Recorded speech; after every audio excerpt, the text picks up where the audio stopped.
So Mortal Kombat was not a good movie.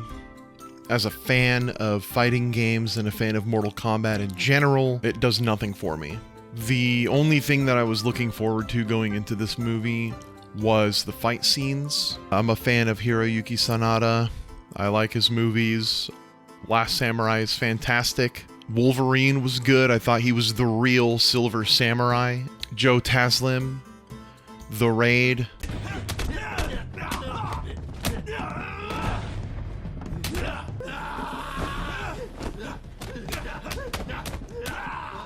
Do I need to say anything more? You've got those dudes as Scorpion and Sub-Zero. What more could anyone ask for? And they still fucked it up.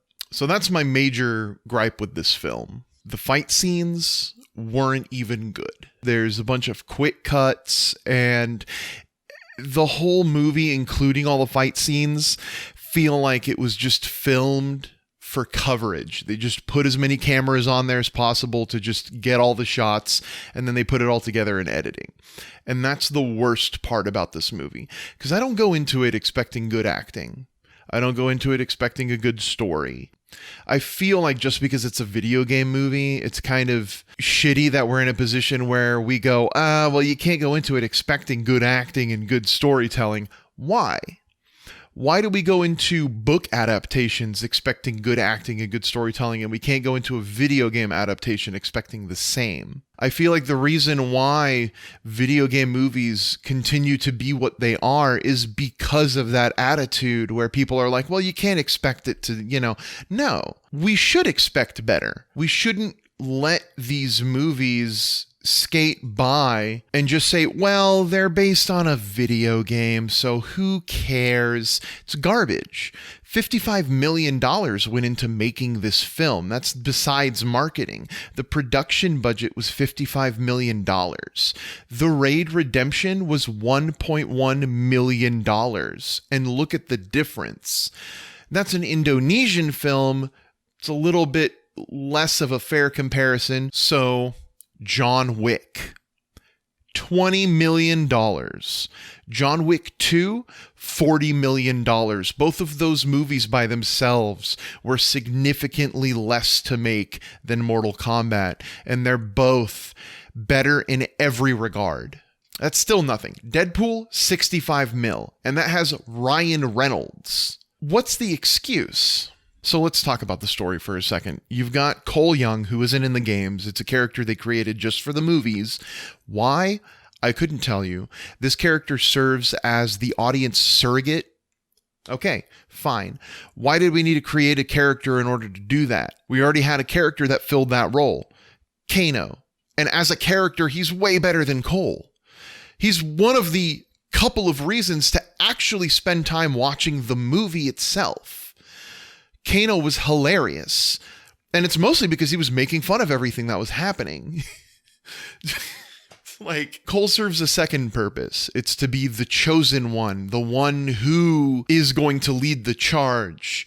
There's a character in the games that already exists who fills that purpose, Liu Kang, and you had him in the movie. What was the point of Cole? He was completely disinteresting. I don't get it. It just makes no sense. And then you have the whole, like, I don't remember what they called it. Arcana Heart or whatever.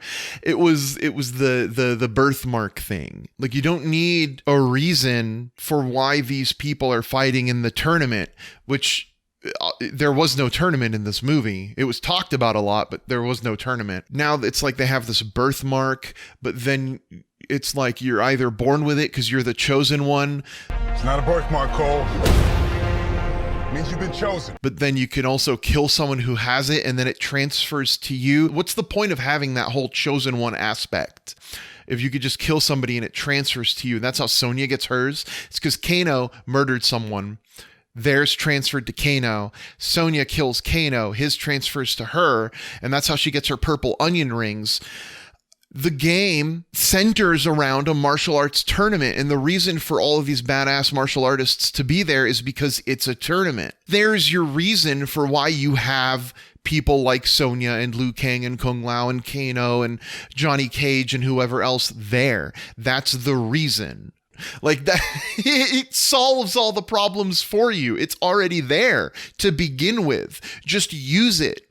A Mortal Kombat movie should just be a remake of Enter the Dragon, but instead of a drug ring, the tournament is a front for Shang Tsung to use as his way of taking over Earthrealm. And do you know why that works? Because that's literally what the fucking first game was. And it's no surprise. Like, Liu Kang is clearly Bruce Lee, and the whole Shang Tsung Island Mortal Kombat tournament thing is clearly Enter the Dragon. And how does the 1995 movie do it better than the 2021 movie with actual martial artists? It makes no sense. I just remembered the Jax and Sub-Zero scene because I was going to say, hey, you know what? At least that Jax versus Sub-Zero scene was pretty badass. And I'll admit, the effect of him shooting his gun and Sub-Zero's freezing it, and like, that was awesome. But they blew that money shot in the trailer. If you watch the trailer, you'll have a better time than watching the actual movie. Besides that, yeah, the Jackson Sub-Zero fight was pretty good for the most part. There were some weird editing choices and some weird shots because the director is a first-time director, in all due respect, but just doesn't know how to direct action. Cole is with his daughter and his wife, girlfriend, I don't know. And they're eating ice cream or something at like an ice cream shop. And then Sub-Zero comes in and, you know, and again, another shot from the trailer. Jax comes out of nowhere and he's like, get in. And they get in and they're driving. And there's nothing to suggest that Sub-Zero can catch up with them at all. They could just keep driving and go to a safe house and they'll be fine. All of a sudden, Jax turns into this alley. And then you see Sub-Zero and he's just like, just go. And Jax gets out of the car with his gun and follows Sub-Zero into an abandoned warehouse where he gets his arms shattered and then kicked down 2 or 3 stories, and he hits a bunch of shit on the way down. The guy should actually be dead, but somehow he ends up at the Shaolin Temple, and they've got these like weird, like robotic arms that they give him, and they didn't even make it badass. And it turns out that like his power that he gets from being under stress, the power that he develops, is just better robot arms. What does that mean? So like, if he didn't lose his arms, would his power have just been like armor around his arms? That sounds dumb, right?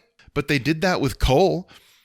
His power was that he's a turtle with tonfas, so they're not above doing something like that. I mean, everything else about the movie was dumb, but like, it's so weird.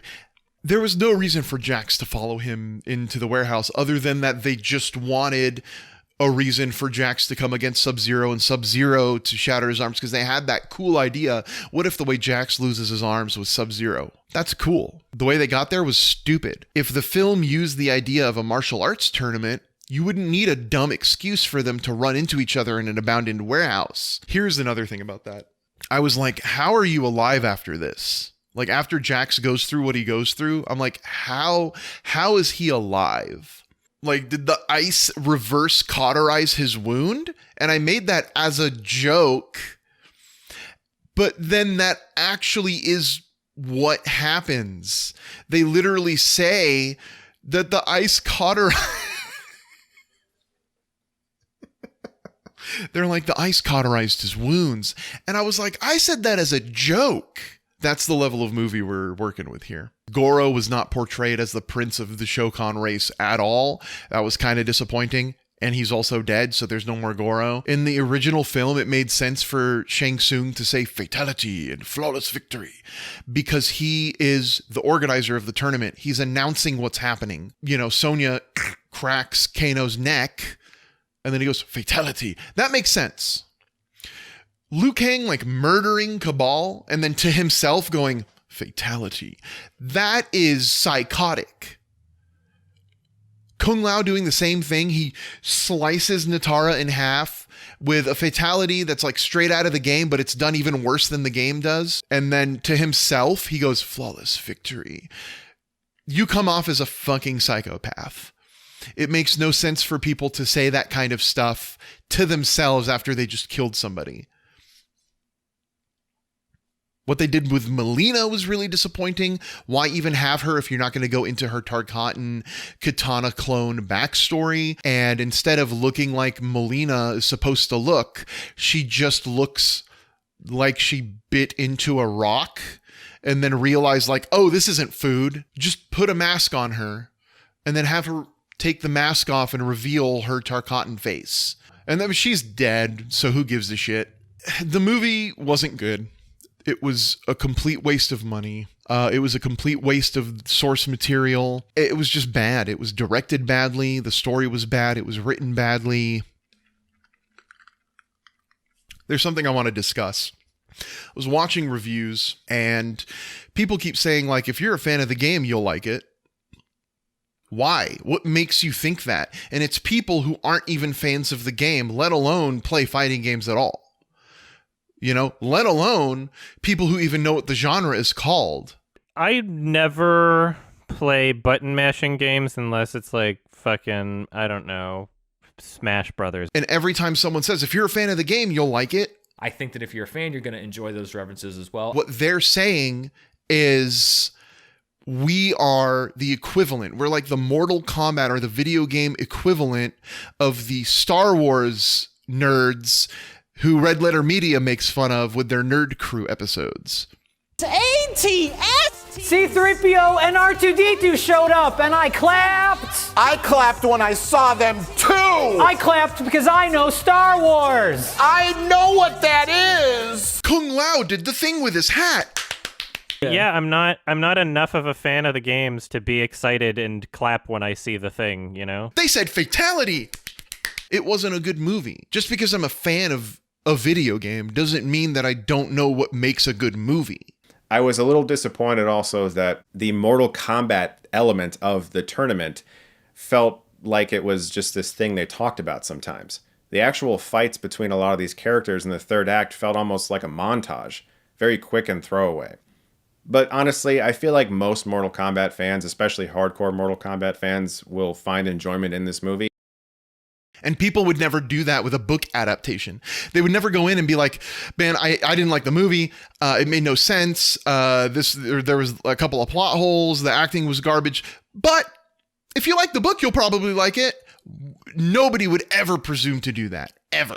If you're a fan of the video game, you'll like it, because if you like video games, particularly this video game, then you wouldn't know what a good movie is if it came up, kicked you in the nuts, and set your house on fire.